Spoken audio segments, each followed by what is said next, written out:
जरा सोचो, आप एक बहुत ही कमजोर लड़के हो और अचानक से आपके अंदर ड्रैगन्स की पावर आ जाए, फिर सब लोग आपकी शक्तियों से हैरान हो जाए। ये कहानी है एक ड्रैगन और मॉन्स्टर की, जिनकी आत्मा हमारे हीरो के अंदर है। मॉन्स्टर हमारे हीरो को मारना चाहता है और ड्रैगन उसकी जान बचाना चाहता है। अब एक दिन एक लड़की कुछ गुंडों से बचते हुए उनके एरिया में आ जाती है और यहाँ हमारा शू अपने कैफे में कस्टमर को पुराने शूरवीरों की कहानी सुनाने में बिजी था। उसने जैसे ही अपने पास बैठे दोस्त बाय की ओर नजर घुमाई, वो वैसे ही बोल पड़ा, एक मिनट, मतलब तेरे कहने का मतलब ये है कि तुम उस टियोन के वंशज हो जिसने ड्रैगन किंग को मारा था? हैं? अबे नल्ले, मैं यहाँ रोज सिर्फ इसलिए आता हूँ ताकि सबको याद दिला सकूं कि तेरे पास कोई स्पिरिचुअल पावर नहीं है। तू नल्ला है और बस तू झूठ बोलता रहता है। अब ये सुनकर शू ने उससे बोला, अबे तू जाना यार, मुझे उसकी शक्ति विरासत में मिली है, विरासत में। इसी दौरान उसकी नजर कैफे की मालकिन यानी कि अपनी माँ पर पड़ी, जो उसके पीछे ही खड़ी हुई थी। वो अपनी आंखें बड़ी कर उससे कहती है, फिर से शुरू हो गया? वैसे आज कौन सी कहानी सुनाई जा रही है, बताना जरा। जिसके जवाब में उसने टपाक से बोला, अरे मम्मी, आप बिल्कुल सही समय पर आई हो। अरे जरा इन बेचारों को बताओ तो कि मैं झूठ नहीं बोलता।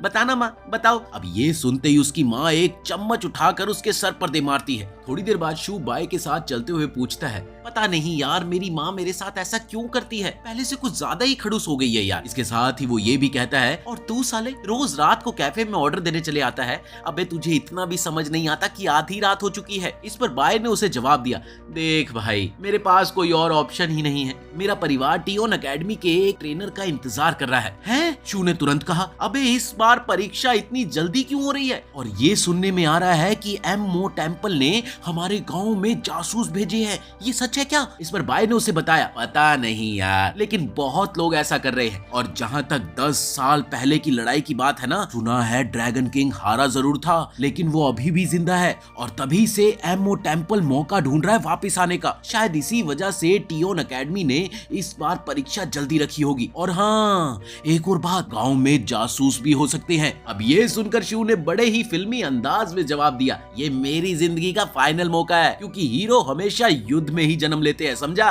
और अब ये बारी मेरी है कि मैं अपने सपने सच करूं। बस फिर क्या था? ये सुनते ही बाय ने उसे थप्पड़ मारते हुए कहा, अबे ओ साउथ के नल्ले सुपरस्टार, वो भी वो बंदा जिसके पास कोई स्पिरिचुअल शक्ति नहीं है। एक बात बता, वो आखिर हीरो कैसे बनेगा जिसके पास कोई स्पिरिचुअल शक्ति ही नहीं है? तुझे क्या लगता है कि ये परीक्षा इतनी आसान होगी? अबे इसमें तो मरने के चांसेस भी 30% है, 30%। और जहां तक मुझे लगता है ना, तेरे जैसों का तो इसमें मरना पक्का ही तय है। अब ये सुनकर शू ने जवाब दिया, हो गया तेरा, देखा मैं तुझे अपनी ताकत दिखाता हूँ। इसके साथ ही वो अपनी स्पिरिचुअल एनर्जी यूज करने की बड़ी कोशिश करता है, लेकिन बेचारा हर बार नाकाम रह जाता है। ये देखकर बाय ने हंसते हुए कहा, ओ मेला बाबू थक गया।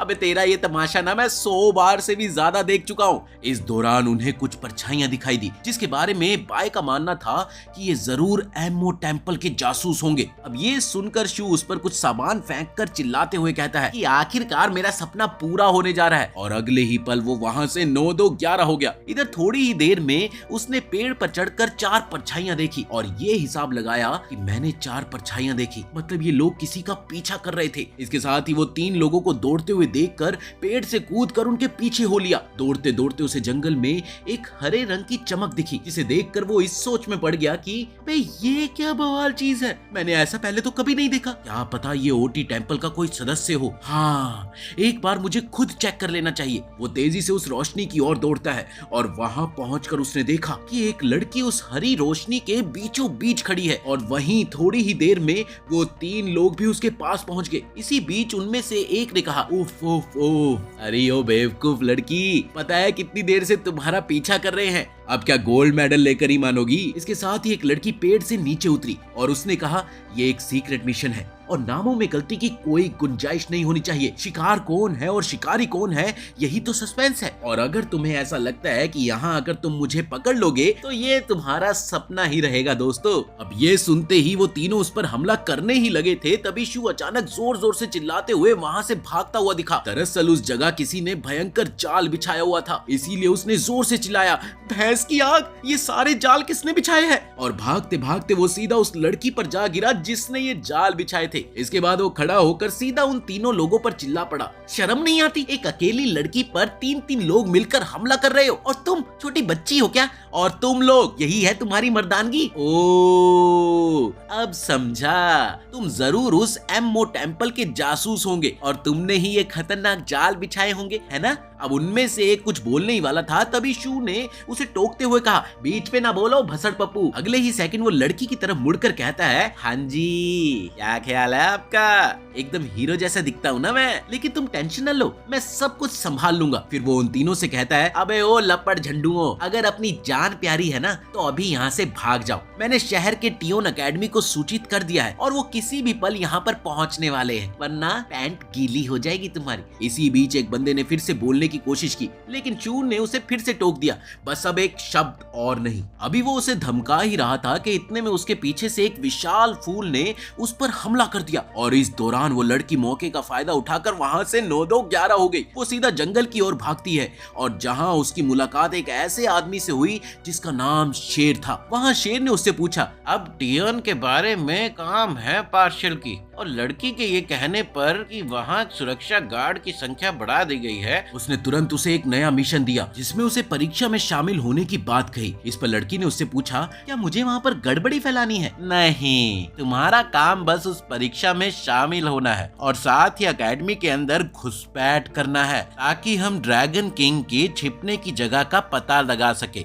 उसने लड़की को इस बात की श्योरिटी भी दी कि ब्लैक मून किंग तुम्हें किसी भी कीमत पर नुकसान नहीं पहुँचने देगा और ये मौका तुम्हारे लिए बहुत महत्वपूर्ण हो सकता है। वो उसे एक कपड़ा देते हुए कहता है, इसमें एक जादुई मंत्र है जो तुम्हारा जेंडर बदल देगा, जिससे कोई भी तुम्हें पहचान ही नहीं पाएगा और तुम परीक्षा पास कर सकोगी। लेकिन अगर तुम्हारी पहचान हो गई तो हमें मजबूरी में तुम्हें मानना पड़ेगा। और एक बात और याद रखना, जो भी इस मोह परिवार का हिस्सा है वो हमेशा उसी के साथ रहता है और उसी के लिए मरता है। अब इसी दौरान इधर शू ने खुद को एक शैतानी पौधे के सामने पाया जहां उसे समझ नहीं आता कि वो अब क्या करे। उसने भागने की कोशिश की लेकिन वो धड़ाम से गिर गया। इसी बीच उसे एक आकाशवाणी सुनाई दी, क्या तुम शक्ति चाहते हो बच्चे? अभी पूरा इलाका रोशनी से भर गया और देखते ही देखते शू एक भयानक जीव में बदल गया। अगले ही पल उसने शैतानी पौधे को काट दिया, लेकिन अगले ही पल वो बेहोश भी हो गया। अब थोड़ी ही देर में जब उसे होश आया तो उसने खुद को अपने घर पर पाया। इस दौरान वो समझने की कोशिश करता है कि आखिर वो है कहाँ। तभी उसकी माँ ने उस पर एक बर्तन से उसका स्वागत करते हुए कहा, मैं रात पर तुझे ढूंढती रही और तू जंगल में मंगल कर रहा था। लगे हाथों वो उसे 2-3 बार और मारती है। इस पर शू चिल्लाकर कहता है, माँ बस करो, मेरा सिर फट जाएगा। ओहो हो, बड़ा आया सिर फट जाएगा, ड्रामेबाज, चल अब जल्दी से चलकर कैफे में मेरी मदद कर, समझा?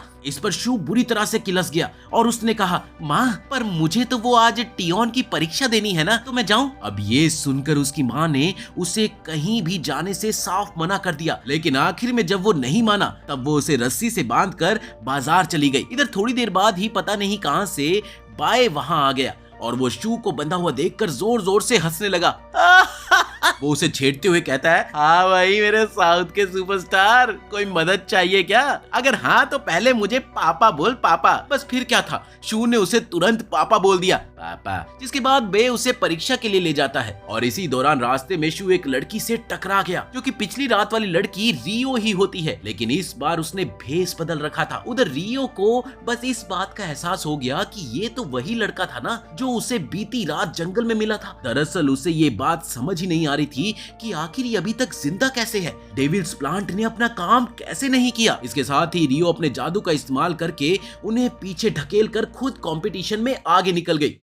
वहीं धीरे धीरे बाकी सब प्रतियोगी भी वहां पर पहुंच गए जहां परीक्षा देने वाली ट्रेनर नियमों की घोषणा करती है। अब इधर रियो शू को देखकर सोचती है, मुझे इसे जीतने से रोकना होगा वरना मैं पकड़ी जाऊंगी। वहां कंपटीशन हेड नियमों को समझाने के बाद ये घोषणा करती है कि पहला टेस्ट परसेप्शन का होगा जो कि एक जंगल में आयोजित किया जाएगा और जो कि ऑडो जीवों से भरा होगा। इतना ही नहीं, प्रतिभागियों को अपने स्पिरिचुअल एनर्जी का उपयोग करके इन जीवों को ढूंढना और उन्हें पकड़ना होगा। होगा और सभी का असली लक्ष्य होगा रैंक 3 या उसके ऊपर के ऑर्डन को पकड़ना। इसके साथ ही उसने एक पोर्टल खोल के ये बताया कि परीक्षा के इस लेवल में सिर्फ पहले 200 प्रतिभागी ही पास होंगे और ये कहकर वो सभी को जंगल की ओर ले जाती है। अब उधर जंगल में घुसते ही सभी प्रतिभागी ऑडमॉन जीवों की तलाश शुरू कर देते हैं। इधर शू कुछ समय तक जंगल में घूमता रहा और आखिरकार उसे एक ऑडमॉन जीव दिख गया। लेकिन जैसे ही शू ने उसे देखा, उसकी पीठ पर एक अजीब सा निशान बन गया, जिसे देखकर वो जीव डर के मारे वहाँ से उल्टे पैर भाग गया। इसके बाद वो एक और जीव खोजता है, लेकिन हर बार जैसे ही कोई जीव उसके पास आता है,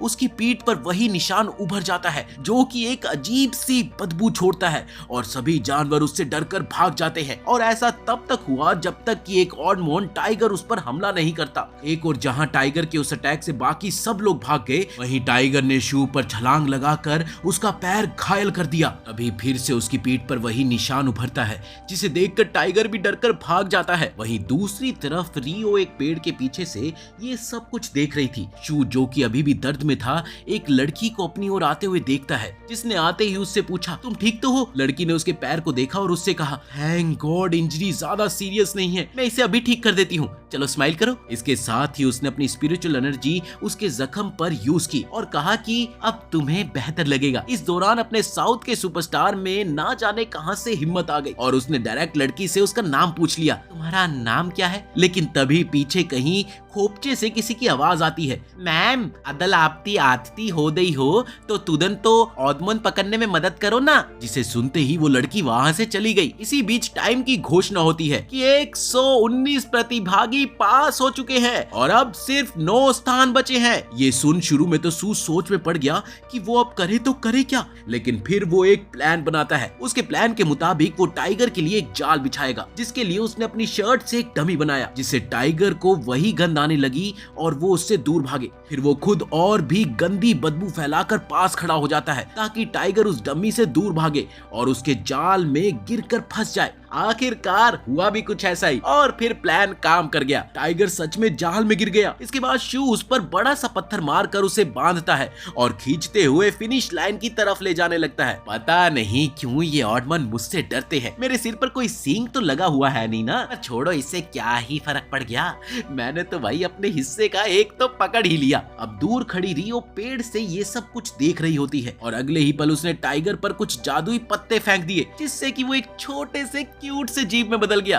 अब उधर 199 प्रतिभागी क्वालिफाई कर चुके थे और पोर्टल बंद होने ही वाला था कि तभी अचानक शू की आवाज आती है, जो कि टाइगर की जगह एक प्यारे से छोटे जीव को खींचते हुए आ रहा था। हट जाओ, देखो मैंने एक टाइगर को पकड़ लिया है, यूहू। ये देखकर ट्रेनर ने उससे कहा, मजाक कर रहे हो, ये टाइगर है। अब शू भी रस्सी देखकर चौंक गया। उसने कहा कि मैंने सच में टाइगर पकड़ा था, ये तो कुछ और ही बन गया, ये क्या हरकत है। ये सुनते ही सभी जोर जोर से हंसने लगे, लेकिन तभी वो छोटा जीव एक अजीब सी एनर्जी छोड़ता है, जिसे देखकर ट्रेनर उसे पहचान गई। याद आया, ये तो एक ऑडमॉन ही है, लेकिन शायद इसे किसी ने काले जादू से शापित कर दिया है। इसके साथ ही वो ये सोचने लगी कि आखिर ये किसने किया, क्या हमारे बीच में कोई जासूस है।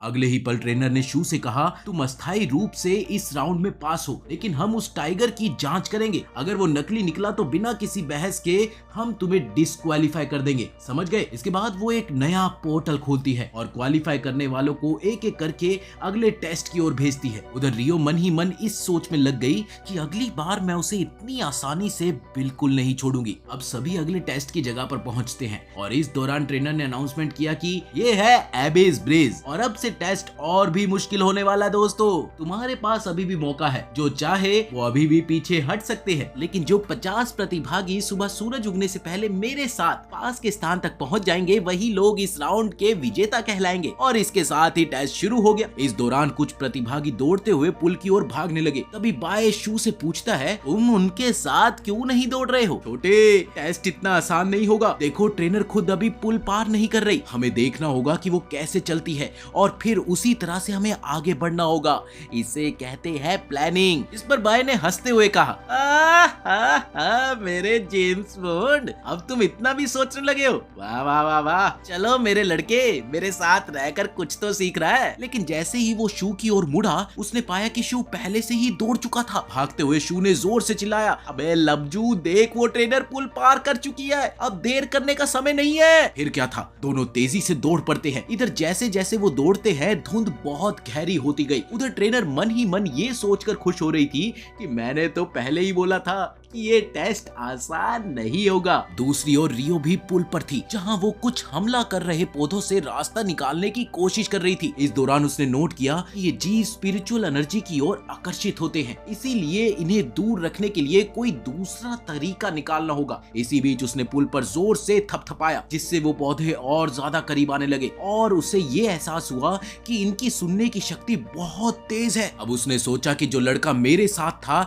वो रस्सी के सहारे पुल पार कर गया। इट मींस शायद मैं इन पौधों की एनर्जी जो कि भूख है उसका इस्तेमाल कर इन्हें रास्ते से हटा सकती हूँ। उधर शू और बाय तेजी से पुल को पार कर रहे थे, लेकिन तभी उनका रास्ता कुछ जीवों ने रोक रखा था। उन्होंने देखा कि कुछ और कंटेंडर्स चुपचाप रेंगते हुए पुल को पार कर रहे थे। ये देखकर बाय ने शू को सुझाव दिया, ओए ओए देख देख देख, हमें भी ऐसे ही करना चाहिए। वो भी बिना आवाज किए। इसके साथ ही सभी चुपचाप रेंगते हुए आगे बढ़ गए। इधर रियो ने अपनी स्पिरिचुअल एनर्जी का एक तगड़ा ब्लास्ट किया, जिससे एक बहुत बड़ा मॉन्स्टर उनके सामने आ गया और साथ ही उसने सबके रास्ते को रोक दिया। अब एक तरफ जहां छोटे जीव पीछे से बाकी कंटेंडर्स पर हमला कर रहे थे, वहीं वो बड़ा मॉन्स्टर आगे वालों का रास्ता रोक कर खड़ा हो गया। इस दौरान कुछ कंटेंडर्स मॉन्स्टर पर हमला करने की कोशिश करते हैं, लेकिन उस मॉन्स्टर ने अगले ही पल उनके हमलों से भी ज्यादा पावरफुल वार कर दिया। इसी बीच ट्रेनर पुल के अंत तक पहुंच गई, जहां उसे दो और लोग अपने पीछे आते हुए दिखाई दिए, रियो और वो लड़का जो रस्सी से पार आया था। उसने मन ही मन खुश होते हुए ये सोचा कि इस साल 2 बड़े कंपटीशन आए हैं। वो दोनों को बधाई देते हुए उनसे कहती है, तुमने इतनी मुश्किलों के बावजूद टेस्ट पूरा कर लिया, अब आप दोनों आराम करो,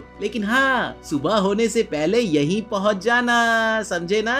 उधर रियो मन में सोचती है कि मुझे हर हाल में उस शू को क्वालिफाई करने से रोकना होगा। इधर शू को मॉन्स्टर ने पकड़ लिया और वो बेहोश हो गया। थोड़ी देर बाद जब वो होश में आया तो उसने बोला, मैं कहाँ हूँ, क्या मैं मर गया। उसके चारों ओर एक तेज रोशनी थी। तभी अचानक उसे एक विशाल जीव की तेज आवाज सुनाई दी, जिसे सुनकर वो तुरंत उठ गया और खुद को बेहद अजीब सी जगह पर पाता है। अरे क्या ये नर्क का द्वार है। इसी बीच उसे एक बेहद डरावना मॉन्स्टर दिखा, जिसने उससे बस इतना सा कहा, आलिए रे आलिए, तू मुझे भूल गया दिखे। ये सुनकर शू को याद आता है कि जब डेविल्स फ्लावर ने उस पर हमला किया था, तब ये मॉन्स्टर उसके साथ था। उसने फौरन जवाब दिया, तुम वही हो ना जो डेविल्स फ्लावर अटैक के समय मेरे साथ में थे। अब ये सुनकर राक्षस हंसते हुए बोला, तो भाई साहब ने आखिरकार पहचान ही लियो। वैसे बहुत टाइम से हम मिले भी तो नहीं, लेकिन भाई साहब इससे कोई फर्क नहीं पड़ता कि तुम मुझे पहचानो या ना पहचानो। वो बात इसी है कि बहुत से आदमियों ने मेरी शक्ति की पहचान ना थी, वो मेरे ते डरे करते डरे, इसीलिए तो उन्होंने मुझे तुम्हारे भीतर सील कर दिया। पर भाई साहब अगर तुमने वो सील तोड़ दी तो मेरी पूरी शक्ति तुम्हारी हो जाएगी, फिर तो मौज ही मौज, और तुम अपने दोस्तों की भी मदद कर सको हो, समझ गए। इसके साथ ही शू को सब कुछ याद आने लग गया। हम एबिस ब्रिज पर भी थे। ये सुनकर राक्षस ने कहा, 7 करोड़। मेरा मतलब बिल्कुल सही कहा जी। चलो ये फटाफट इस सील पर हाथ रखो, क्योंकि बिना स्पिरिचुअल एनर्जी के तुम कुछ नहीं कर सकते। ये सुनते ही शू को सारी बात समझ आ गई। ओहो, अब समझ आया, अगर मैं इस सील को छूऊं तो मुझे सीधी शक्ति मिलेगी। उसने राक्षस से कहा, ठीक है, मैं तुम पर भरोसा करता हूँ। इधर जैसे ही वो अपना हाथ सील की ओर बढ़ाने लगा, मॉन्स्टर की एक्साइटमेंट बढ़ने लगी। हाँ हाँ हाँ, जल्दी हाथ रखो। लेकिन ये क्या, अचानक से शू रुक गया। अब ये देखकर राक्षस ने उससे पूछा, तुम रुक क्यों गए दोस्त। इस पर शू ने उसे जवाब दिया कि क्या गारंटी है कि तुम मुझे नुकसान नहीं पहुंचाओगे जब मैं ये सील तोड़ दूंगा। अगर तुम्हारे पास इतनी शक्ति है तो तुम्हें मेरे अंदर क्यों सील किया गया है, और तो और मैं ऐसा कौन सा 30 मार खान हूँ जो तुम्हें मेरी मदद की जरूरत है। ये सुनते ही मॉन्स्टर ने जोर जोर से हंसना शुरू कर दिया। उसने कहा कि सब जानना है इस राज दुलारे को, पर ये बातें तुम्हारे जानने की नहीं है। मैं तुम्हें अपनी असली शक्ति दिखाता हूँ। इसके साथ ही राक्षस ने शू को थोड़ी सी स्पिरिचुअल एनर्जी दी, जिसे पाते ही शू ने कुछ अजीब सा महसूस किया। अच्छा, तो ये बला है स्पिरिचुअल एनर्जी, मैं तो इसे अपने पूरे शरीर में महसूस कर सकता हूँ। जिस पर राक्षस ने कहा, महसूस कर लिया, अब सवाल पूछना छोड़ो और जाकर अपने दोस्तों की मदद करो। इसी बीच शू को अपने दोस्त याद आते हैं और एक पल में वो हाथ सील पर रख देता है। उधर ब्रिज के दूसरी ओर खड़ी ट्रेनर परेशान होकर बस इस सोच में पड़ी थी कि टेस्ट इतना मुश्किल तो था नहीं यार कि सिर्फ 2 लोग ही सफल हो पाए, जरूर कुछ तो गड़बड़ है। अब उधर रियो भी एक बार फिर से उस रहस्यमयी आदमी से मिलती है जिसने उसे मिशन पर भेजा था, जहाँ उस बंदे ने रियो से कहा, तुम्हारा काम है अंदर जाकर जानकारी जुटाना और एकेडमी में घुसपैठ करना, लेकिन जो तुमने ऑडमन टाइगर के साथ किया है वो नजरअंदाज नहीं किया जा सकता। अगर तुम इसी तरह मिशन जारी रखोगी तो सबको शक होने लगेगा और अगर पकड़ी गई तो याद है ना। वो पूरा बोल भी नहीं पाया था कि उसे अचानक बहुत शक्तिशाली एनर्जी का एहसास होता है, जिससे वो बुरी तरह से चौंक गया। ये कौन है? ठीक उसी वक्त इधर शू उस राक्षस की सील को तोड़कर बाहर निकलता है। अब शू मॉन्स्टर के सामने खड़ा था, अपना नया रूप लेकर। वो अपने दोस्तों को बचाने के लिए अपनी जान की बाजी लगाने को बिल्कुल तैयार था, लेकिन शू को तो उसे मारने में कोई मेहनत ही नहीं करनी पड़ी।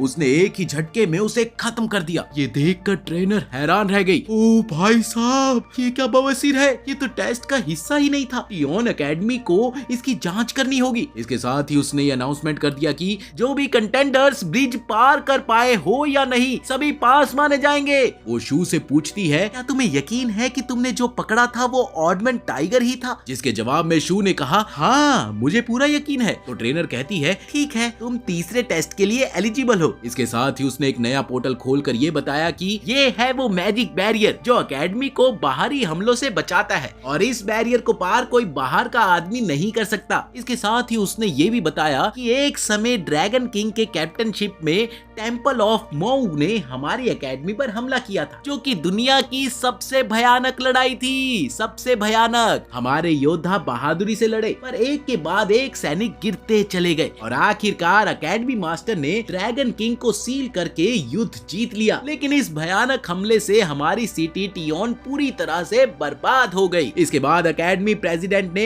एक 3 परतों वाला जादुई कवच बनाया जो आज तक हमें सुरक्षित रखे हुए है। अब उधर थोड़े समय बीत जाने के बाद ट्रेनर ने अनाउंस किया कि अब से आप सभी को एक नया गुरु मिलेगा। ये सुनकर सभी ऐसे खुश हो गए जैसे उन्हें ये एग्जाम पास करने की चाबी मिल गई हो। लेकिन जैसे ही सबने सामने नीचे की ओर देखा, सबकी तशरीफें फट के 4 हो गई, क्योंकि उनके सामने से एक 1.5 फुटिया बंदा चला आ रहा था। उसने आते साथ बड़े ताव में अपना इंट्रो दिया, राम राम लाडलो, मैं हूँ थारा गुरुजी और मेरा नाम है डो। ये सुनकर राम निवास का लोंडा अपनी हंसी नहीं रोक पाया और डो उसी वक्त उसकी ओर कूद पड़ा और अपनी लात मारो टेक्निक के साथ उसे जमीन पर पटक देता है। अरे बावले, तेरे जैसे ने तो मैं अपनी चोर पॉकेट में रखा करूं, आई समझ। इसके साथ ही वो सबको एक कुएं की ओर ले गया, जहां ट्रेनर डू को शू पर नजर रखने के लिए कहती है, कल सुबह 8 बजे सभी मुझे इसी जगह पर मिले। अगर कोई मुझे ना ढूंढ पाए तो मेरा नाम फुसफुसाओ, मैं अपनी माइंड रीडिंग की तिलस्मी शक्ति से तुम्हें खोज लूंगा। अब अगले दिन डो तीसरे टेस्ट की जानकारी देता है। तो लाडलो, यो टेस्ट होगा पावर कार्ड्स का। हर किसी ने कुछ कार्ड्स दिए जाएंगे, बाकी कार्ड्स आपने दूसरे से छीन होंगे और जो भी 1000 कार्ड्स इकट्ठा करेगा वही जीतेगा और उसे टियोन एकेडमी के गेट ऑफ आइडेंटिटी में एडमिशन मिल जाएगा। ये सुनकर लोग इसलिए हैरान रह गए कि उन्हें दूसरों से कार्ड्स कैसे लेने हैं। इस पर डू ने उन्हें जवाब दिया, यहाँ कोई नियम ना है, हम सब ने खुद सीखना होगा कि अपने कार्ड्स की रक्षा कैसे करें और दूसरों के कार्ड्स कैसे लेने हैं वो भी हमें ही देखना पड़ेगा, वो भी सिर्फ अपनी ताकत और हुनर के दम पर। अब इधर डो ने अपनी बात अभी पूरी की भी नहीं थी कि शू वहाँ से गोली हो गया। उसने कहा कि ये सब उनकी गलती है, उन्होंने मेरे सारे कार्ड छीन लिए, अब मेरे पास सिर्फ 100 बचे हैं। लेकिन कोई बात नहीं, मैं अब सेफ जोन में जाऊंगा और सोचूंगा कि कैसे अपने कार्ड्स वापस लाऊं। लेकिन चीजें इतनी आसान भी नहीं थी ना। शू ने भागते हुए जैसे ही कहा, मैं पहुंचने ही वाला हूँ, इस दौरान उस पर किसी ने हमला कर दिया। उसने पीछे की ओर देखा तो पाया कि उसके पीछे 2 और लोग खड़े हैं। उनमें से एक बोला, नए स्टूडेंट्स कितने भोले होते हैं ना, तुम इस साल हमारे शिकार हो बच्चे। इस पर शू ने कहा, लेकिन पुराने स्टूडेंट्स हमारे साथ क्यों भाग ले रहे हैं? तब उसे पकड़ने वाले ने कहा, अपने सारे कार्ड्स हमें दे दो, नहीं तो हम तुम्हारा भरता बना देंगे। ये सुनकर शू ने गिड़गिड़ा कर कहा, मैं पहले ही सारे कार्ड्स हार चुका हूँ, प्लीज मुझे छोड़ दो। हमें बेवकूफ समझ रहा है? अगर तू सेफ जोन की ओर जा रहा है मतलब जरूर तेरे पास कार्ड्स है। अब इसके साथ ही वो अपनी हथेली में ऊर्जा इकट्ठी करके शू पर वार करने ही वाला था कि तभी शू के शरीर पर एक निशान चमक उठा और शू खुद को पीछे ढकेलने में सफल हो गया। अब इस हरकत से उसे खुद पर यकीन ही नहीं हुआ। उसने चौंक कर बोला, ये क्या था? मेरे अंदर ये बेमिसाल ताकत कहां से आ गई? तभी वही आदमी फिर से उस पर हमला करने आया और शू ने ये महसूस किया कि जैसे वो दुश्मन की हरकतों को स्लो मोशन में देख पा रहा हो। अब जैसे ही दो लोग शू पर झपटे तो शू ने पलटकर उन पर धावा बोल दिया, जिससे वो दोनों दूर जाकर गिरे। इसके साथ ही जब उसने कूदने की कोशिश की तो वो बहुत ऊंचाई तक उड़ गया और फिर तभी हवा में से कुछ पत्ते गिरने लगे और पेड़ों की जड़ों ने शू और उनके तीनों विरोधियों को जकड़ लिया। दरअसल ये रियो थी। वो आई, उनके सारे कोड्स लेकर चली गई। अगले ही पल शू ने रस्सियों को खोला और अपने कार्ड्स वापस लेने के लिए रियो के पीछे भागा। ठीक उसी समय दो लोग किसी पर हमला कर रहे थे, जहां उसके साथ खड़ी लड़की बोली, अब और मजाक नहीं, हमारा असली मकसद ड्रैगन को ढूंढना और राजा का छिपा हुआ ठिकाना खोज निकालना है। अब अगर तुमने उस रत्न को नष्ट किया तो वो हमें माफ नहीं करेगी। उधर शू तेजी से दौड़ते हुए बोला, ये पहली बार है जब मैं अपने अंदर इतनी ताकत महसूस कर रहा हूँ। वो दौड़ते हुए बे से टकराया। तभी अचानक उनके पास एक जोरदार धमाका हुआ, जिससे वो भागकर सीधा वहां पर पहुंचे और उसने देखा कि वही दो लोग उस लड़की पर हमला कर रहे हैं जिसने पहले शू की मदद की थी। ये देखकर बे ने कहा, शू ये बहुत ताकतवर लग रहे हैं, हम इनका मुकाबला नहीं कर सकते। लेकिन अगले ही पल शू ने अचानक उन पर हमला कर दिया।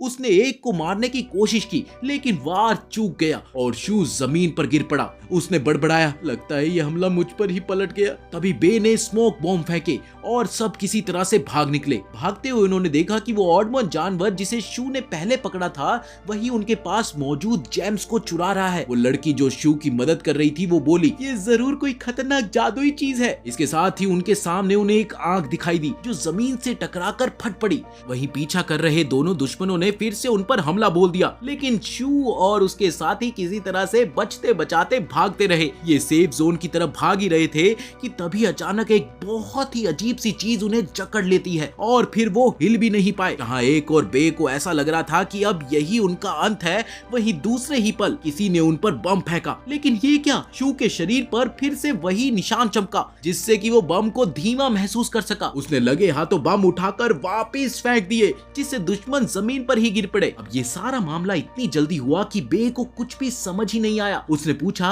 भाई साहब अभी ये क्या हुआ? इस पर शू ने उसे जवाब दिया, अब ये मेरा मामला है, मैं इससे निपट लूंगा। अगले ही पल दुश्मनों ने और बड़े बम फेंके लेकिन शू ने सबको रोक दिया और उसका शरीर अब बुरी तरह से थक चुका था। अब कुछ कर पाना उसके बस की बात बिल्कुल नहीं थी। खैर जैसे ही बम उन पर गिरने वाला था शू ने बे को धक्का देकर दूर किया जिससे ऑडमैन के पास से गिरा हुआ रत्न उस पर गिर पड़ा और फिर एक जोरदार धमाका हुआ। बूम!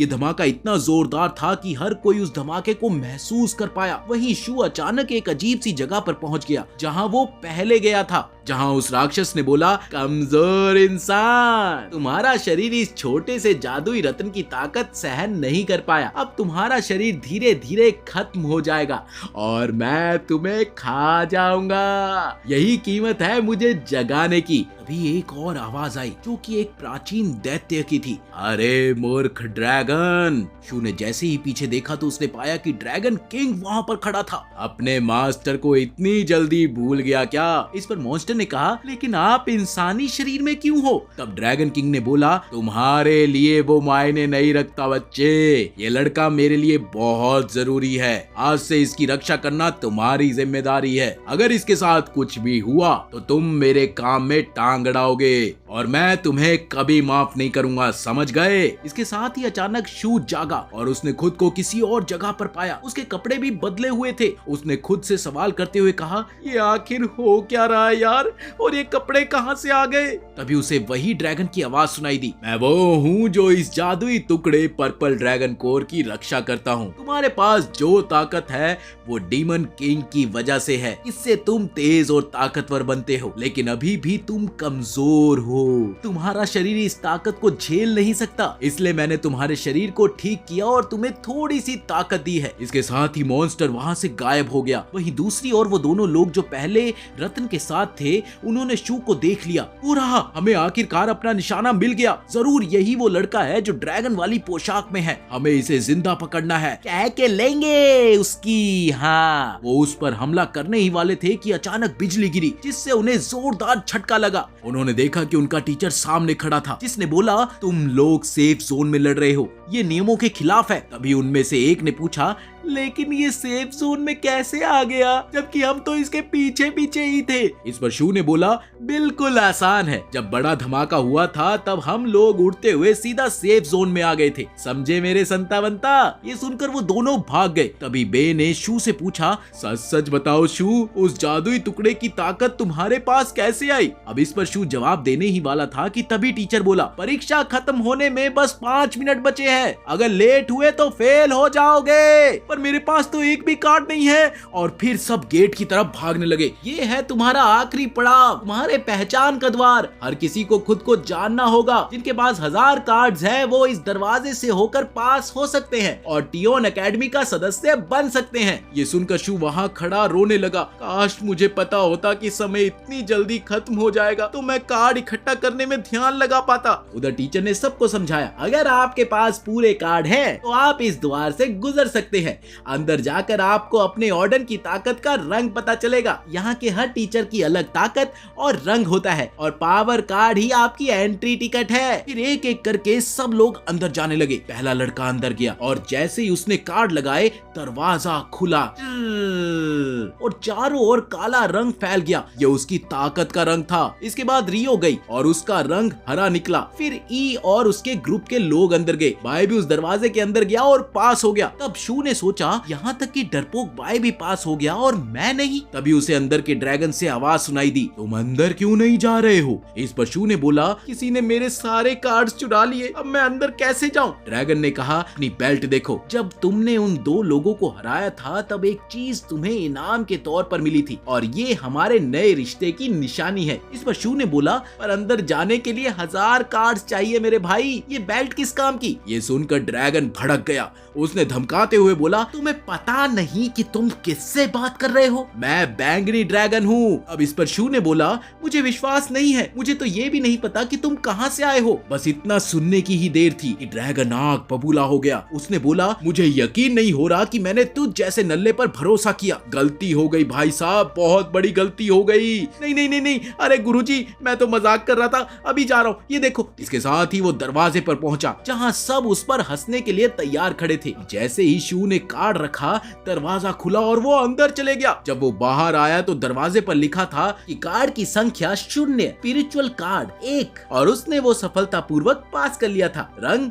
बिना रंग के। ये देखकर सब लोग हक्के बक्के रह गए, यहाँ तक कि इंस्ट्रक्टर भी। इतिहास में पहली बार किसी स्टूडेंट के पास स्पिरिचुअल कार्ड है और वो भी बिना किसी रंग के। तब इंस्ट्रक्टर ने कहा, स्पिरिचुअल कार्ड पावर कार्ड से भी ऊंचे दर्जे का होता है, इसलिए दरवाजा खुला। बस यही कारण है कि शू पास हो गया। इसके साथ ही पास खड़े कुछ लोग जोर जोर से नेपोटिज्म नेपोटिज्म चिल्लाने लगे। एक ने कहा, पहले टाइगर वाला मामला हुआ, वो भी छोड़ दिया, अब इसके बैग में 2000 से भी ज्यादा कार्ड थे, सब चोरी हो गए, फिर भी ये पास हो गया। आखिर चल क्या रहा है ये? तब इंस्ट्रक्टर ने उसे जवाब दिया, अगर विरोध करना है तो निकल जाओ, अभी और इसी वक्त। हम एक सम्मानित एकेडमी है और तुम जैसों का यहाँ पर कोई काम नहीं। ये सुनकर सब शू की तरफ दौड़ पड़े और उसे मारने लगे। तभी एक लड़की आई और उसने अपनी ताकत से सबको पीछे ढकेल दिया। वो बोली, देखो इस जगह पर ये बेहुदा हरकत नहीं चलेगी। तब इंस्ट्रक्टर ने उसकी पहचान एकेडमी की डिप्टी हेड के रूप में करवाया। बस फिर क्या था, लोग तुरंत ही चिल्लाने लगे, हमें इंसाफ चाहिए,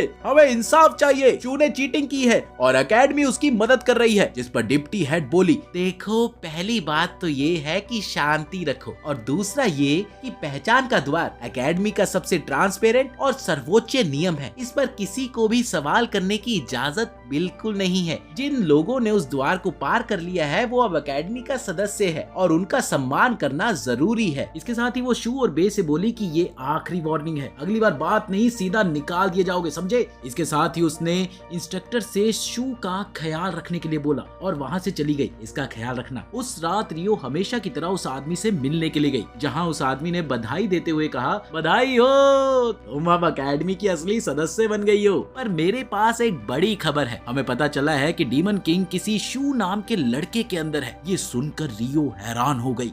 उसने सोचा कि आखिर ये कैसे हो सकता है। फिर उसने कहा, मैं जानती हूँ वो कौन है, तुरंत उसे ढूंढ लूंगी। पर उसे आदमी ने रोकते हुए बोला, नहीं नहीं नहीं नहीं, जल्दी की कोई जरूरत नहीं है। ड्रैगन किंग को आजाद करने से पहले हमें टियोन सिटी में छिपा जादुई टुकड़ा ढूंढना होगा। मैंने बाकी लोगों को भेजा है उसे ढूंढने के लिए, अब बस तुम्हारा काम है शू की रक्षा करना।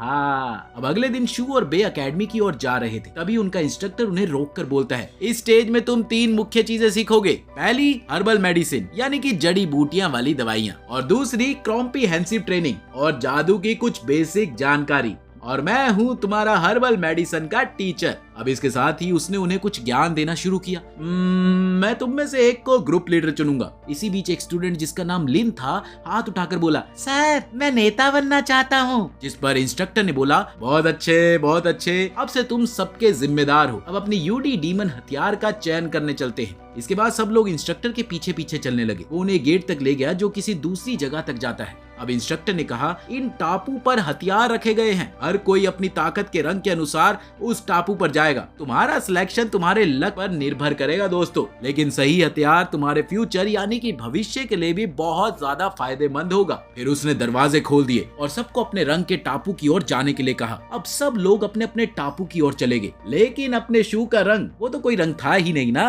अब जैसे ही वो अंदर गया वो किसी एक अलग ही टापू पर पहुंच गया, जहाँ उसे चारों ओर देखने पर कुछ भी नहीं दिखा। हाँ, बस एक पुराना सा घर था। तो उसने सोचा, अरे यार, बिना रंग वाले को तो सबसे ताकतवर बता रहे थे, फिर मैं ऐसी सुनसान जगह पर क्यों आया हूँ। उसने जैसे ही नीचे देखा तो कुछ छोटी छोटी लपटे नाच रही थी। वो उन्हें देखता रहा और पाया कि वो आपस में लड़ रही है। अब शू ने उन्हें रोका और कहा, देखो तुम लोग गलत तरीके से खेल रहे हो। फिर उसने उन्हें कुछ टिप्स दिए। अब उसके टिप्स से अगली टीम तो जीत गई और सबने जश्न मनाया। फिर उन्होंने पीछे देखा और शू को खड़ा पाया। अब एक ने पूछा, भाई तू कौन है। इस पर शू ने बोला, मैं यहाँ का एक नया स्टूडेंट हूँ, अपना एमोन हथियार लेने आया था, लेकिन तुम लोग रास्ते में मिल गए तो सोचा तुमसे ही मिल लूं। अब ये सुनकर एक फ्लेम बोली, मुझे इसमें कोई स्पिरिचुअल एनर्जी नहीं दिख रही। तभी दूसरी ने भी टपक से बोला, क्या तू सच में रंगहीन हो। दरअसल हम इस टापू के गार्डियन स्पिरिट्स हैं। यहाँ बहुत समय बाद कोई आया है, आखिरी बार कोई फांग नाम का आदमी आया था। इस पर शू ने बोला, मुझे वही हथियार चाहिए जो फांग के पास था। ठीक है, एक डील करते हैं, अगर तुम हमें गेम में हरा दोगे तो हम तुम्हें वही हथियार देंगे। ओके,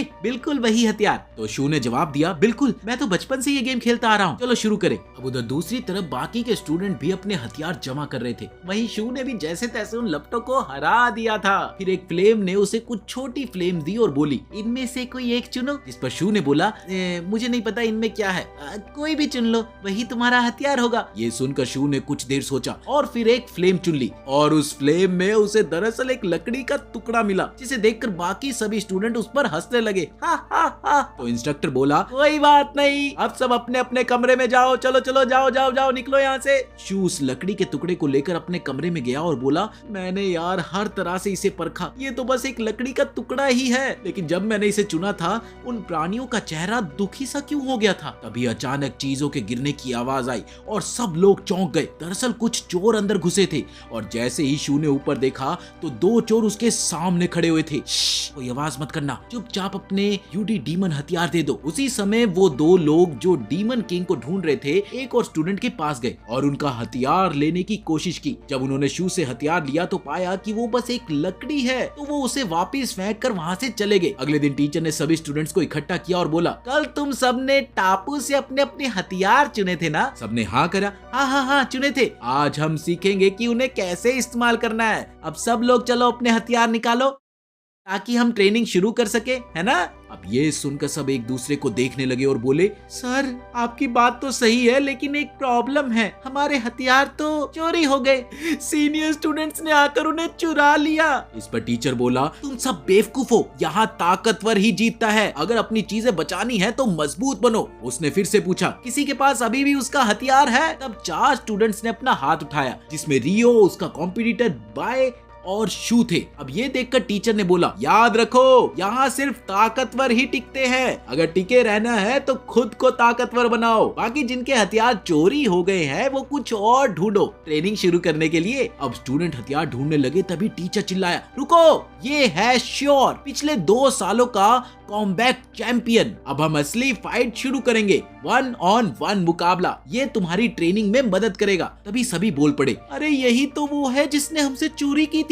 दरअसल जिससे श्योर ने कल चोरी की थी वो सामने आया और उसने लड़ने की कोशिश की, लेकिन श्योर ने उसे हरा दिया और बोला, सर मैं अपने दुश्मन खुद चुनना चाहता हूँ। उसने रियो और उसके कॉम्पिटिटर को बुलाया, तुम दोनों मेरे खिलाफ लड़ो। अब वो सोचने लगे, तुम्हें मेरे साथियों को मारने की सजा जरूर मिलेगी। अब रियो और उसका साथी लड़ने लगे और लड़ते लड़ते श्योर के सिर पर चोट लगी।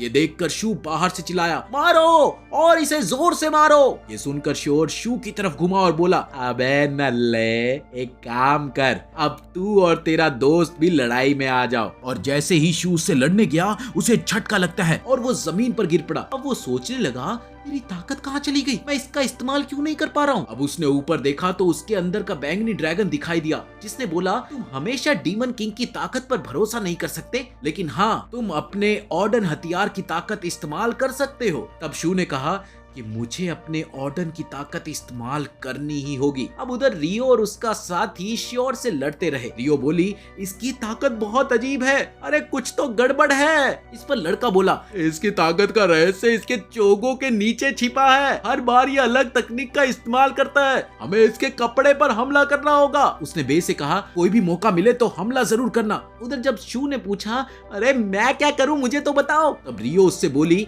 अरे तुम कहीं और खेलो, हम यहाँ बच्चों को संभालने के लिए नहीं आए हैं। अब ये सुनकर भी शू श्योर पर कूद पड़ा। अचानक उसके हाथ से एक तेज रोशनी निकली, इतनी ताकतवर कि उसने श्योर का कपड़ा फाड़ दिया, जिसके साथ ही सबने देखा कि श्योर के 4 हाथ थे, 4। लियो लियो लियो लियो दोस्तों, ये है मेरी ऑर्डन की ताकत, स्पेस सील, लगता है ये काम की चीज है। ये देखकर सब लोग खड़े के खड़े रह गए। तभी टीचर ने बोला, ये सिर्फ ट्रेनिंग है, इतना ड्रामा जरूरी नहीं है शू। उसने ट्रेनिंग को वहीं पर रोक दिया ताकि कोई भी गंभीर नुकसान ना हो। चलो सब एक दूसरे को झुककर सम्मान दो। इस तरह कुछ समय और बीता और श्योर वो इधर उधर देखने लगा कि तभी उसे अपने कबीले का नेता दिखा, जिसने तुरंत गुस्से में कहा, तुमने सिर्फ अपनी चादर नहीं खोई, बल्कि फ्लोर क्लर्स कबीले की इज्जत भी मिट्टी में मिला दी है। अब मैं तुम्हारे किसी झगड़े की शिकायत नहीं सुनना चाहता, जो काम तुम्हें सौंपा था उसका क्या हुआ, बस इतना बताओ। इस पर श्योर ने जवाब दिया, मैंने शू को ढूंढ लिया था और फिर भी वो गायब हो गया। मजेदार बात तो ये है कि यहाँ पर शू एक उल्का पत्थर की बात हो रही है। श्योर ने बताया कि वो पहले उसे अपनी चादर में छुपाया करता था, लेकिन अब वो उसे मिल ही नहीं रहा। ये सुनते ही कबीले के नेता ने गुस्से में कहा, तुम जानते हो ना कि वो पत्थर हमारे कबीले के लिए कितना कीमती है, जानते हो नहीं? इस पर श्योर का जवाब था, जी हाँ, तभी मैं अब दोबारा उसे ढूंढने के लिए निकल रहा हूँ। अगले दिन सभी स्टूडेंट्स हर्बल मेडिसिन की ट्रेनिंग में लग गए, जहाँ टीचर ने उनसे कहा, तुम्हारी किताब में जिन पौधों का जिक्र है वो तुम्हें ढूंढना है और लाकर देने होंगे, और ऐसा करने के लिए तुम्हारे पास 2 घंटे हैं। 2-2 की टीम बनाओ और निकल जाओ। ये सुनते ही सब पल भर में जोड़ी बनाकर वहाँ से रफू चक्कर हो गए। वहीं एक अजीब सी घटना में शू की जोड़ी रियो के साथ बन गई। इस दौरान रास्ते में रियो ने शू को कहा, देख टोटल 8 पौधे हैं, 4 तुम ढूंढो और 4 मैं। इधर रियो पौधे ढूंढते ढूंढते एक पेड़ के पास पहुंची, लेकिन जैसे ही पास गई उसके साथ कुछ अजीब सा हुआ और वो वहीं जमीन पर गिर गई। अगले ही पल उठते ही वो इस अचंभे में पड़ गई कि ये मेरे साथ क्या हुआ। वो इधर उधर देखने लगी। अभी उसने देखा कि शू उसकी तरफ दौड़ता हुआ आ रहा है। उसने बड़े प्यार से उससे पूछा, क्या हुआ तुम्हें, तुम ठीक तो हो ना? जिस पर रियो ने झट से बोला, हाँ हाँ मैं बिल्कुल ठीक हूँ, मुझे तुमसे कोई मदद नहीं चाहिए। और ये कहकर वो वहाँ से चली गई। उधर जो लड़का हमेशा रियो से टक्कर लेता था वो एक पेड़ से ये सब कुछ देख रहा था। खैर 2 घंटे पूरे होते ही सभी स्टूडेंट्स वापस लौटे और अपने पौधे जमा किए। ये क्या, रियो के पास सिर्फ एक पौधा था जिससे टीचर ने उसे फेल अनाउंस कर दिया। लेकिन तभी भागते हुए शू ने जोर से आवाज दी, अरे रुको, मेरे पास पूरा थैला भर के पौधे हैं। ये सुनकर टीचर ने उसकी झोली देखी और दोनों को पास कर दिया। बस फिर क्या था, शू ने रियो से मुस्कुराकर कहा, मैंने तो कहा था ना, मैं पहाड़ों में पला बड़ा हूँ, थोड़ा समझदार हूँ, अगली बार से मेरी बात सुन लेना, समझी। उसी समय पीछे खड़े बे ने धीरे से बड़बड़ाया, लो अब तो मोहल्ले का नल्ला आशिक भी मुझसे ज्यादा नंबर ले आया। इस दौरान उसने कुछ लोगों की भीड़ देखी, जहां उसने पाया कि श्योर और फ्योर कलर्स कबीले के लोग शू को घेर चुके थे। श्योर ने उसे बड़े इत्मीनान से बोला,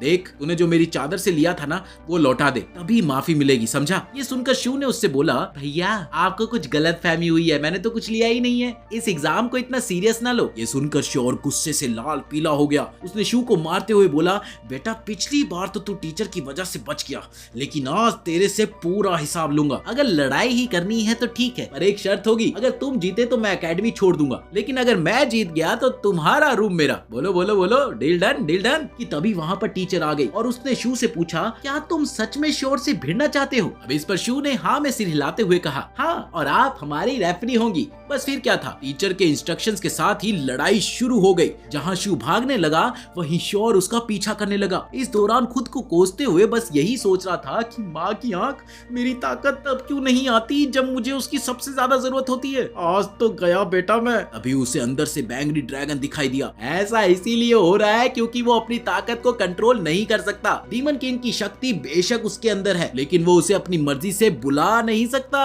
अरे यार, फिर ये शक्ति कब आती है, शू ने ड्रैगन से पूछा, जिसके जवाब में ड्रैगन ने कहा, याद करो जब मैं पहली बार आया था। बस इतना ही बहुत था कि शू को ये बात तुरंत समझ आ गई। उसकी शक्ति तभी एक्टिवेट होती है जब वो खतरे में होता है। भागते भागते अचानक ही वो श्योर के सामने रुक गया और उसकी हथेली की निशानी चमकने लगी। इसके साथ ही लड़ाई ने भयानक रूप ले लिया। शू ने अपनी शक्ति को एक्टिवेट करके श्योर के हर हमलों को रोकने लगा। सब लोग ये देखकर हैरान थे, भला ये मिनट भर में इतना ताकतवर कैसे हो गया। उधर खुद शू भी अपनी ताकत से हैरान था। ये पहली बार है जब मैं ऐसी ताकत महसूस कर रहा हूँ। इस पर ड्रैगन ने बोला, क्योंकि अब तुम इसे कंट्रोल करना सीख रहे हो। इसी बीच श्योर ने दोबारा से हमला किया, जिससे चारों तरफ धुआं भर गया। सबको ऐसा लगा कि शू हार गया, लेकिन तभी जो उनके सामने दिखा उस पर किसी को विश्वास नहीं हुआ। दरअसल शू के चारों तरफ एक ढाल बन गई थी, जिस पे ड्रैगन ने बोला कि अगर ये ढाल समय पर ना लगती तो अब तक हमारा काम तमाम था। श्योर हैरान था, आखिर ये हुआ कैसे। उसे ऐसा लगा कि मानो उसकी शर्ट भी ऑर्डन वेपन हो। इसके साथ ही श्योर ने शू की शर्ट पकड़कर खींची और कहा, इस शर्ट के बिना तुम कुछ नहीं कर सकते। लेकिन इसी बीच शू के शर्ट से अजीब सी ऊर्जा निकली, जिसने श्योर को बेहोश कर दिया। ये अब बेहोश है, टीचर बोली। युद्ध समाप्त हुआ और इसका विनर है शू। अब श्योर को अपना कमरा शू को देना होगा। शू श्योर का कमरा लेने गया, जहाँ उसके साथ में कुछ स्टूडेंट्स भी थे। इधर बे ने लपलपाते हुए कहा, अब हम 4 लोग हैं, मैं, शू, रियो और रियो से टक्कर लेने वाला लड़का। 2 कमरे हैं तो 2-2 लोग एक कमरे में रहेंगे, शू और रियो और मैं और वो लड़का। बस फिर क्या था। शिफ्ट होने के बाद ही वो जैसे ही रूम में पहुंचे तो रियो ने शू को धक्का दे दिया और बोली, ये हिस्सा मेरा है, समझे, इसे पार किया तो अच्छा नहीं होगा। इधर श्योर अपने कबीले के हेड ऑफिस में पहुंचा, जहाँ नेता ने उसे डांटते हुए कहा, तुमने वो बेशकीमती जेम खो दिया और पूरे कबीले की बेइज्जती कर दी। हमारे इतिहास में ऐसा पहली बार हुआ है कि हमने वो जेम खो दिया है, समझे। अब नेता श्योर को डांटते जा रहा था और इसी दौरान वहाँ पर एक आदमी अंदर आया, जिसने उसे बताया कि बाहर एक स्टूडेंट आपसे मिलना चाहता है। ये स्टूडेंट तलवार खानदान का सबसे ताकतवर लड़का था। इधर स्टूडेंट्स की junior teacher deputy head mistress से मिलने के लिए पहुंची और वो बोली, प्योर कलर्स कबीले हाल में ही बहुत आक्रामक हो गया है। उनका ये भी रिकॉर्ड रहा है कि वो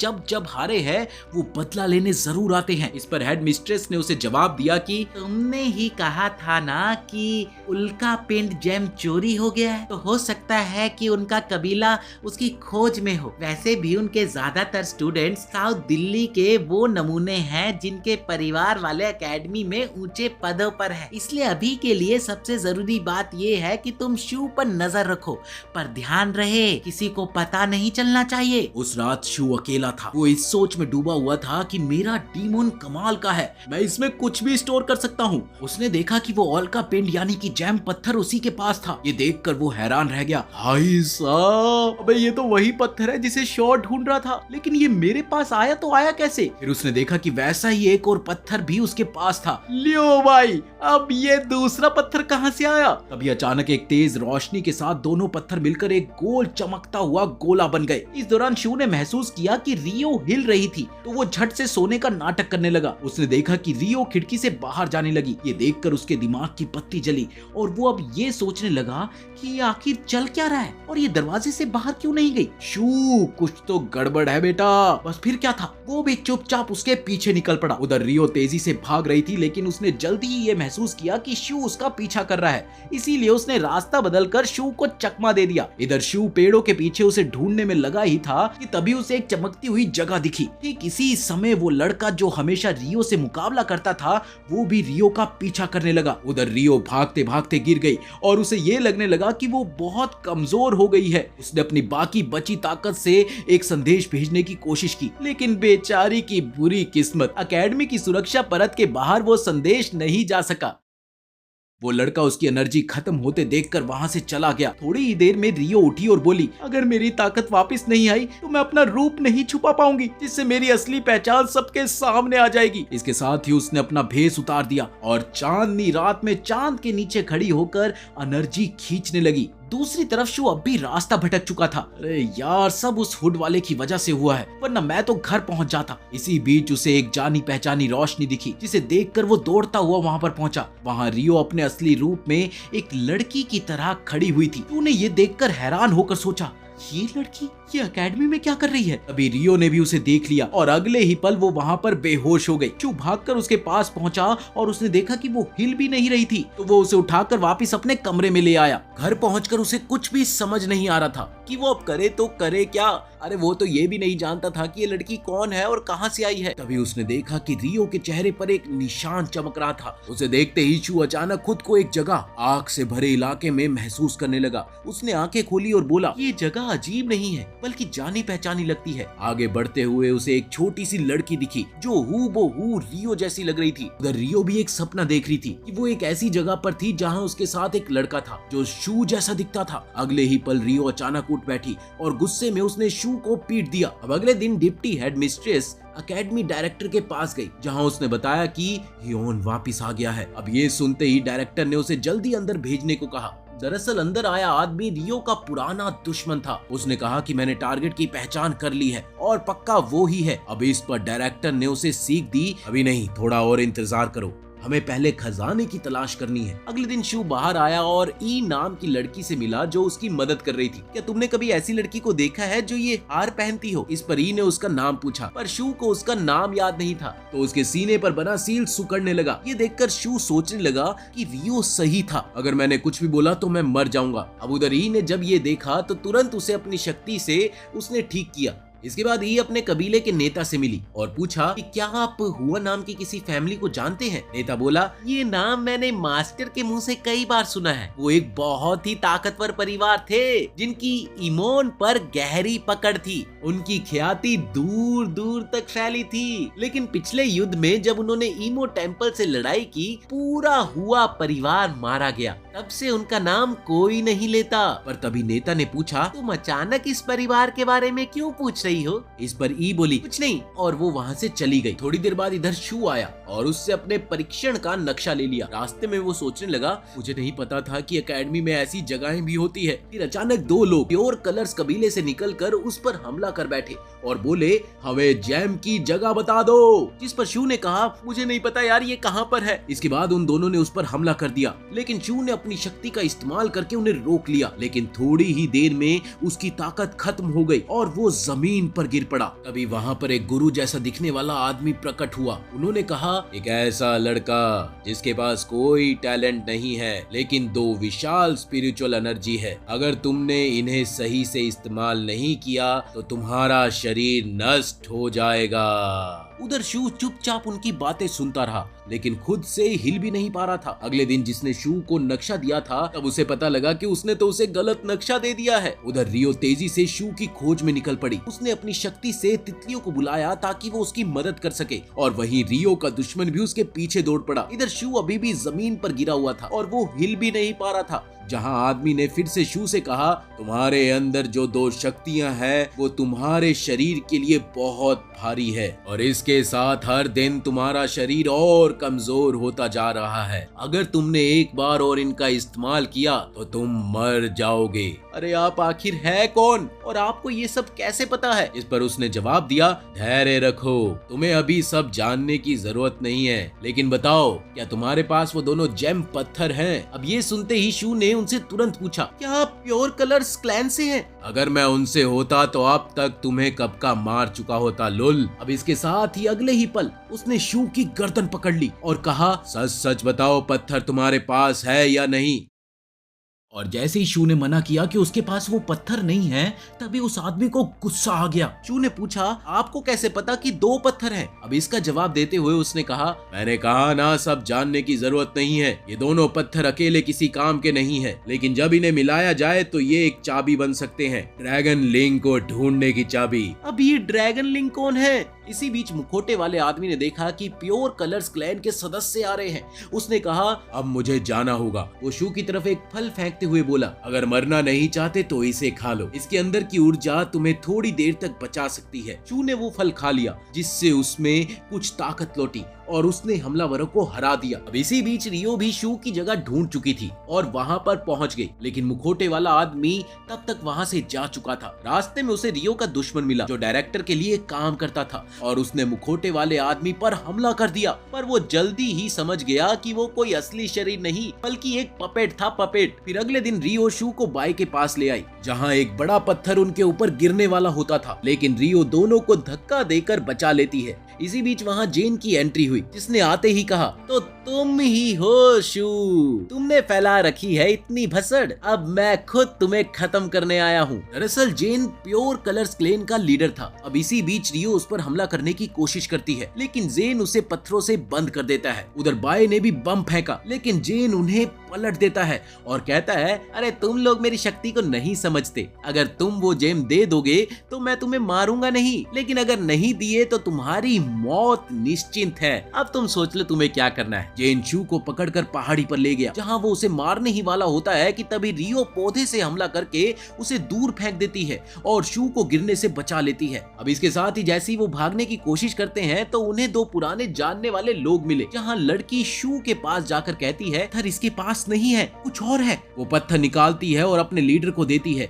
ये रही वो चाबी, अब मैं ड्रैगन को ढूंढ सकता हूँ और एकेडमी के पूरे राज्य पर राज भी कर सकता हूँ। तुम लोग हमारे बारे में बहुत कुछ जानते हो, इसीलिए तुम्हें यही खत्म करना होगा। ये कहते हुए वो उनके ऊपर एक बड़ा सा पत्थर फेंकता है, लेकिन वो उन तक नहीं पहुंच पाता। जैन देखता है कि वही 2 पुराने लोग पत्थर को रोक रहे हैं, और इस दौरान लड़की कहती है, अब हम शू को नहीं मरने देंगे, पूरी एकेडमी तुम्हें खत्म करना चाहती है, अगर तुम हमारे साथ आओ तो हम तुम्हारी मदद कर सकते हैं। जिस पर जेन उससे पूछता है कि तुम लोग हो कौन? हम वो दरवाजा है जो तुम्हें इस जाल से निकाल सकता है, समझे क्या? उधर अगले दिन सभी छात्रों को बुलाकर मास्टर कहता है, डायरेक्टर ने फैसला किया है, प्योर कलर्स क्लैन को खत्म कर दिया जाएगा, सभी को बंदी बनाया जाएगा। इसके बाद ऐसा ही होता है और सभी सदस्य खत्म कर दिए जाते हैं। इधर रात में रियो बाहर जाने लगी तो शू ने सामने आकर उसे थैंक यू बोला, थैंक यू, जिस पर रियो कुछ नहीं कहती और चली जाती है। अरे यार, ये लड़की कब जवाब देगी? अब शू सारी रात बस इसी सोच में पड़ा रहा कि ये मुखौटे वाला इंसान कौन था, उसने मुझे चाबी क्यों दी। उसे याद आता है कि उसने कहा था कि पहाड़ पर तुम्हारा इंतजार करूंगा। अब दूसरी ओर रियो फिर उसी शख्स से मिलती है जिससे वो पहले मिली थी, जहां उसने शू के बारे में खोज खबर ली और उसने ये भी कहा कि अगर तुम्हारी सुरक्षा ना होती तो वो मर चुका होता, शायद तुम दोनों ही मर गए होते। अगले दिन मास्टर सभी स्टूडेंट से कहता है, अब तुम्हारी परीक्षा तुम्हारी मेहनत पर डिपेंड करेगी दोस्तों, ओके, बेस्ट ऑफ लक। अब इसके साथ ही सभी स्टूडेंट्स ट्रेनिंग में लग गए। उधर मास्टर शू को देखकर कहता है, अब आराम करो, अगर ज्यादा कोशिश करोगे तो सब गवा दोगे। ये सुनकर शू पेड़ के नीचे बैठ गया और फिर मास्टर सभी को बताता है ये सिर्फ पहली परीक्षा है, सभी मास्टर्स इसमें रहेंगे, खुद को और मजबूत बनाना जरूरी है। उसने शू से ये भी कहा कि अगर तुम टेस्ट नहीं दे सकते तो ठीक है, आराम करो और अगले साल आओ, मैं डायरेक्टर से बात करूंगा। ये सुनकर शू खड़ा कुछ सोच ही रहा था कि तभी वहाँ पर ड्रैगन प्रकट हुआ, जिसने कहा कि तुम्हारे मास्टर सही है, तुम्हारा शरीर इतनी ताकत नहीं सह सकता, जाओ पहले अपनी ताकत वापस पाओ। अब उधर शू ने घर जाकर सोचा कि मैं फोंग जैसा हीरो बनना चाहता हूँ, लेकिन छी यार, पहली परीक्षा तक नहीं दे पाया। इसके साथ ही वो बाहर निकल गया और पहाड़ चढ़कर वो वहाँ उस मुखौटे वाले आदमी से फिर से मिलता है, जहाँ वो उसे बस ये कहता है कि मैं बस अपनी ताकत वापस चाहता हूँ। ये सुनते ही मुखौटे वाला आदमी जेम लेकर उस पर एनर्जी लगाता है, जिससे 2 सेकंड में कई सारे दरवाजे खुल जाते हैं। जिसके साथ ही उसने बताया ड्रैगन लिंक की ताकत एकेडमी के हर कोने में है और इस चाबी से हम उसे ढूंढ सकते हैं। इसी बीच वहाँ मॉन्स्टर आ गए, जिन्हें देखकर शू घबरा गया। उसने डरकर पूछा, अरे यार अब ये कौन है? वो आदमी उसे बताता है कि ये ड्रैगन की रक्षा करने वाली आत्माएं हैं। फिर वो उन्हें लड़ते हुए रोकता है और कहता है तुम भागो और ड्रैगन तक पहुंचो। ये सुनकर शू वहां से दौड़ जाता है और एक कमरे में पहुंचता है, जहां उसे एक हरे रंग की रोशनी और ड्रैगन के आकार का पत्थर दिखाई दिया। वो जैसे ही उसे छूने गया तभी एक चमकदार रोशनी कमरे में चारों ओर फैल गई और अगले ही पल दरवाजा बंद हो गया। दरअसल सुरक्षा कवच टूट चुका था। अब शू के अंदर से एक बहुत ही बड़ी शक्ति निकलने लगी थी, लेकिन वो किसी और ही सोच में पड़ा था कि ड्रैगन लिंक कहाँ गया, मुझे इसे इसकी जगह पर वापस रखना होगा। अब जैसे ही वो बाहर निकला तो उसने देखा कि वो इमारत भी गायब हो गई थी। ये देखकर उसने सोचा अब यार ये सब कुछ बाद में देखेंगे, मुझे टेस्ट के लिए भी पहुंचना है। अब इधर सभी स्टूडेंट्स एग्जाम सेंटर की ओर बढ़ने लगे, जहां रियो ने बाय से पूछा क्या शू तुम्हारे साथ नहीं है, जिस पर बाय ने जवाब दिया मुझे तो लगा कि वो तुम्हारे साथ है। परीक्षा शुरू होने ही वाली थी और सभी लोग शू को इधर उधर ढूंढ रहे थे, लेकिन परीक्षा उसकी अनुपस्थिति में शुरू हो गई। पहली लड़ाई बाय और स्टूडेंट लॉन्ग के बीच में हुई, जिसमें बाय बड़ी आसानी से जीत गया। लड़ाइयां लगातार चलती रही और हर स्टूडेंट अपने विरोधी से लड़ता रहा। अब इसी बीच बाय ने बगल में देखा तो शू भी वहाँ पर आ चुका था। वो उससे बात करने ही वाला था कि तभी शू ने बोला मेरा भी मैच है, हम बाद में बात करते हैं ना यार प्लीज, और वो अपनी लड़ाई के लिए चला गया। अब जैसे ही मैच शुरू हुआ बाय ने देखा कि शू ने अपने विरोधी को एक ही वार में हरा दिया। ये मंजर देखकर पूरे एकेडमी वाले हैरान हो गए। कोई यकीन ही नहीं कर पा रहा था कि एक रंगीन छात्र ने आखिर इतनी ताकत हो सकती है। उधर मास्टर को भी अपनी आंखों पर भरोसा नहीं हो रहा था, तो उसने कहा मुझे विश्वास नहीं हो रहा कि ये रंगीन स्टूडेंट की ताकत है। लेकिन तभी उन्होंने देखा कि शू जमीन पर गिर पड़ा। सभी लोग उसके पास भागे और घबराए हुए उसकी जांच करने लगे। इसी बीच थियो मंदिर के पास कुछ लोग एकेडमी में घुस आए और उन्होंने स्टूडेंट्स पर हमला कर दिया। जो लड़की शू की मदद कर रही थी उसने अपने दोस्त का हाथ पकड़ा और भागने लगी। उधर बे शू को ढूंढने निकला, लेकिन जैसे ही वो उसके पास पहुंचा वहां शाई आ गया और उसने उसे एक झटके में उड़ा दिया। फिर शाई शू के सामने खड़ा होकर बोला आखिरकार हम मिल ही गए। लेकिन वो कुछ करता उससे पहले ही उस पर हमला हो गया। दरअसल ये एकेडमी का हेडमास्टर था। उसने अगले ही पल बड़ी जोर से ललकारते हुए कहा काफी वक्त हो गया है शाही ओटमोन के राजा, पिछली लड़ाई के मुकाबले तुम कमजोर हो चुके हो, मैं तुम्हारा हिसाब बराबर करने आया हूँ। जिस पर हेडमास्टर ने जवाब दिया असल में मैं तुम्हारा हिसाब बराबर करने आया हूँ। उसने सभी स्टूडेंट्स और गार्ड्स को इकट्ठा किया और रियो के दुश्मन को आदेश दिया कि वो बाकी मंदिर के लोगों से गार्ड्स के साथ मिलकर लड़े। देखते ही देखते हेडमास्टर शाही से अकेले भिड़ गया। मुझे तुम्हारी सारी योजनाओं की खबर थी और शू से जुड़ी तुम्हारी सारी साजिशें। तब हेडमास्टर ने कहा कि घबराओ मत, ये सिर्फ ड्रैगन किंग है, लेकिन जब तक वो शू के शरीर में है वो किसी को नुकसान नहीं पहुंचा पाएगा। लेकिन तभी शू असिस्टेंट हेडमास्टर की तरफ भागा और उसकी शक्ति कमजोर होने लगी। अभी प्योर कलर कबीले के सदस्य और उनका नेता सबके सामने आया, जिसने एक ही पल में सभी को बांध दिया और शू को अपने साथ ले गए। ये देखकर हेडमास्टर बोला उन्होंने शक्ति का इस्तेमाल किया है जिनसे मैं उनका पता लगा सकता हूँ, वो पिछले महान युद्ध की जगह पर है या नहीं। उसने कहा कि सील टूट चुकी है, हमें 4 घंटों के अंदर इसे फिर से बंद करना होगा वरना बहुत देर हो जाएगी। इसके साथ ही शू को ऐसी गुप्त गुफा में ले जाया गया जहाँ पर भयंकर सिक्योरिटी लगा दी गई थी। दूसरी ओर हेडमास्टर और उसके साथी उस जगह की ओर दौड़ने लगे। वहीं शू के भीतर मौजूद ड्रैगन किंग ने उससे कहा अबे हार मान लो और विरोध मत करो। लेकिन शू ने बोला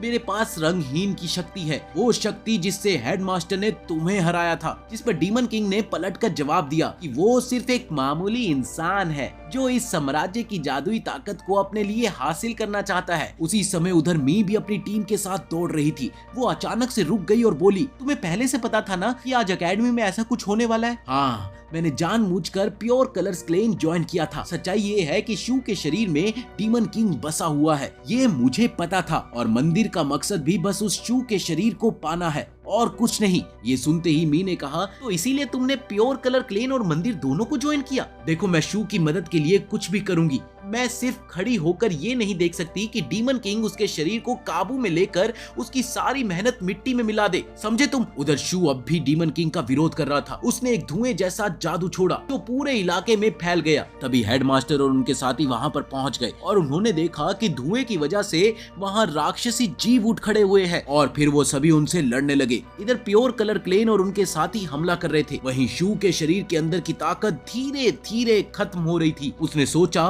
कि शायद यही मेरा अंत है, मैं तो हिल भी नहीं पा रहा, माफ करना दोस्तों, मैं कुछ नहीं कर सकता। तभी रियो की तितली उसके सामने आ गई और अगले ही पल दीवार तोड़कर रियो शू के सामने आ खड़ी हुई। रियो ने सोचा कि ड्रैगन किंग जल्द ही इसे काबू में कर लेगा। साथ ही उसे याद आया कि जब शू ने कहा था कि उसके माथे पर एक निशान है जिसे उसने छुआ था। अब रियो ने शू का हाथ पकड़ा और निशान को फिर से एक्टिव करने की कोशिश की। राक्षस राजा, जो अब शू के शरीर को पूरी तरह से कंट्रोल करने ही वाला था, रियो को देखकर पलटा। उसने कहा कि हवा क्लैन की किसी लड़की को जिंदा छोड़ना बहुत बड़ी गलती थी। उसने रियो पर हमला किया और उसे दूर ढकेल दिया। तभी उसने देखा कि शू अपनी पूरी ताकत से उसका विरोध कर रहा है। शू ने कहा, मैंने कहा था ना कि मेरे पास रंगहीन शक्तियां हैं, मैं तुम्हें जरूर हराऊंगा। फिर एक जबरदस्त धमाका हुआ जिससे बाहर मौजूद सभी लोगों ने उसे महसूस किया। थोड़ी ही देर में मी भी वहां पर पहुंच गई और हेडमास्टर की चोटों को ठीक करने लगी। बस फिर क्या था, हेडमास्टर उठे और अपनी शक्ति से राक्षसी जीवों को नष्ट कर दिया। वहीं दूसरी तरफ गुफा के अंदर शू और रियो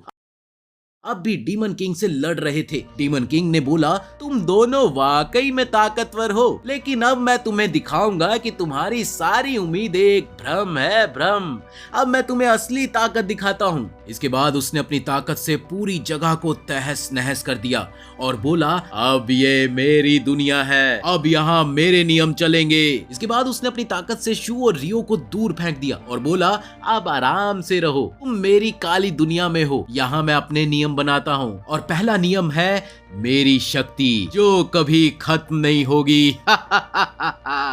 इसी बीच शू ने दौड़कर हमला करने की कोशिश की और रियो ने उसकी मदद की, लेकिन राक्षस राजा ने शू की सोल एनर्जी एब्जॉर्ब कर ली। उसने कहा, दूसरा नियम, जितनी ज्यादा बार तुम अपनी सोल एनर्जी का इस्तेमाल करोगे, मैं उतना ही ताकतवर बनता जाऊंगा और मेरी वापसी का मौका बढ़ता जाएगा। रियो ने अपनी शक्ति का प्रयोग करके शू को बचाने की कोशिश की, लेकिन राक्षस राजा ने उस पर वार कर दिया। फिर शू ने रियो को पकड़ लिया और देखा कि वो धीरे धीरे गायब हो रही है। उधर राक्षस राजा बोला, तीसरा नियम, जो भी हार जाएगा उसकी सारी ताकत मुझ में समा जाएगी। ये सुनकर रियो ने शू से कहा, तुमने हमेशा मेरी रक्षा की है, अब मेरी बारी है तुम्हें बचाने की, तुम जरूर लड़ो, मुझे तुम पर विश्वास है। इसके साथ ही शू ने अपने अतीत की कुछ घटनाएं याद की और उसकी आंखों में आंसू आ गए। तभी उसकी शक्ति एक धमाके के साथ फूट पड़ी। उसने डीमन किंग को जोर से मारकर उसे दूर फेंक दिया। उनकी लड़ाई चलती रही और आखिरकार शू ने फिर से उसे दूर फेंक दिया। राक्षस राजा ने कहा, तुम तो वाकई में ताकतवर हो, लेकिन मैंने पहले ही कहा था, जितनी ज्यादा ताकत का इस्तेमाल करोगे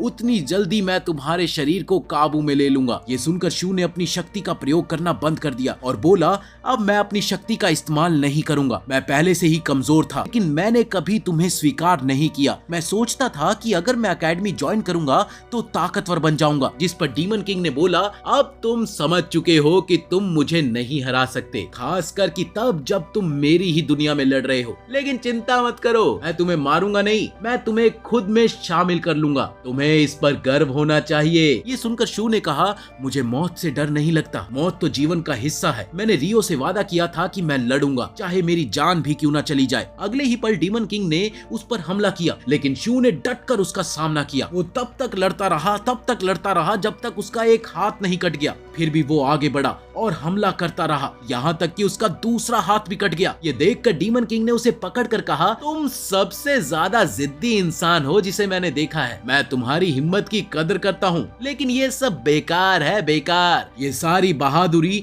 सिर्फ उस लड़की की वजह से है ना? जिस पर शू ने जवाब दिया कि वो लड़की बचपन में अनाथ हो गई थी। क्योंकि उस समय होया क्लैन को पूरी तरह से खत्म कर दिया गया था। फिर उसने देखा कि वो जगह खुद पर खुद टूटने लगी है। होया क्लैन भले ही नष्ट हो चुका हो, लेकिन वो लड़की हमेशा मेरे साथ है। तभी एक बहुत बड़ा धमाका हुआ और ड्रैगन की सारी एनर्जी आसमान में फैल गई। अब प्योर कलर क्लेन और ईमो मंदिर के सभी लोग वहाँ से भाग गए। हेडमास्टर भागते हुए नीचे आए और उन्होंने शू और रियो को अपने पास पाया, जहाँ शू ने अपनी आंखें खोली और देखा कि रियो उसके सामने खड़ी है। उसने पूछा, क्या हुआ? रियो ने जवाब दिया, हेडमास्टर आए और उन्होंने मुझे बचाया और राक्षस राजा को फिर से तुम्हारे अंदर सील कर दिया। अब एकेडमी तुम्हारी मदद करेगी। मास्टर नीचे तुम्हारा पहला टेस्ट लेने के लिए इंतजार कर रहे हैं। फिर वो हेडमास्टर से मिलने के लिए गई, जहां उसने हेडमास्टर से कहा कि मैं यहाँ आपका धन्यवाद करने के लिए आई हूँ। जिस पर हेडमास्टर ने कहा, अरे पागल हो गई हो क्या? बल्कि मुझे तुम्हारा धन्यवाद करना चाहिए। तुम्हारी वजह से हम डीमन किंग को सील कर पाए हैं और साथ ही शू को भी बचा लिया हमने। पर सफर अभी बाकी है मेरे दोस्त। नेक्स्ट एनीमे क्या होगा ये डिसाइड करेगा आपका कमेंट। जिस एनीमे के सबसे ज्यादा कमेंट होंगे वही होगा हमारा अगला एपिसोड का हीरो। तो देर किस बात की, कमेंट करो, शेयर करो, लाइक दबाओ और मिलते हैं नए एनीमे के साथ जल्द ही।